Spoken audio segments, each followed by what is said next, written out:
Mango macaroni కావాల్సిన items ఏంటో ఇప్పుడు చూద్దాం. మామిడికాయ తురుము అరకప్పు, మ్యాక్రోని 1 కప్పు, క్యారెట్ తురుము అరకప్పు, అల్లం వెల్లుల్లి పేస్ట్ 1 టీ స్పూన్, తరిగిన ఉల్లిపాయ 1, నూనె 2 టేబుల్ స్పూన్లు, కారం తగినంత, ఉప్పు తగినంత, తాలింపు దినుసులు 1 టీ స్పూన్, పసుపు చిటికెడు, గరం మసాలా 1 టీ స్పూన్, కొత్తిమీర కొద్దిగా, తరిగిన పచ్చిమిరపకాయలు 2, ఎండుమిరపకాయలు 2.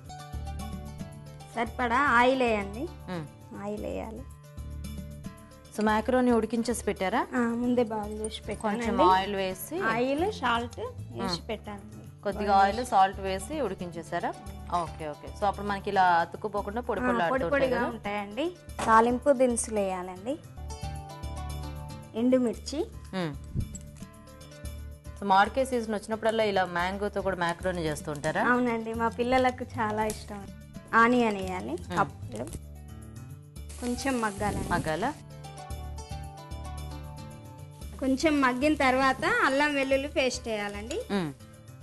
సరిపడా మిర్చి వేయాలండి. తర్వాత క్యారెట్ తురుము,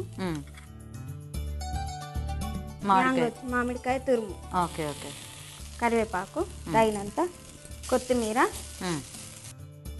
గరం మసాలానా, కారం తగినంత, సాల్ట్. మ్యాక్రోని వేసేద్దామా? వేసే. సో కొంచెం మనకు ఆ వేసిందంతా కూడా దీనికి పట్టేలా కలిపేసుకుంటే కొంచెం మూత పెట్టాలి.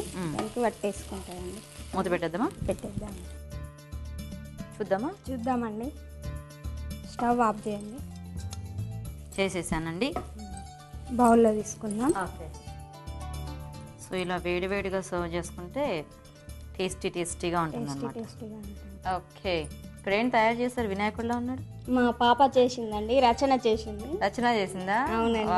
Very nice. నిమ్మకాయలతో బాగా చేసింది. చూసారు కదండి, వేడివేడిగా మ్యాంగో మ్యాక్రోని కూడా రెడీ.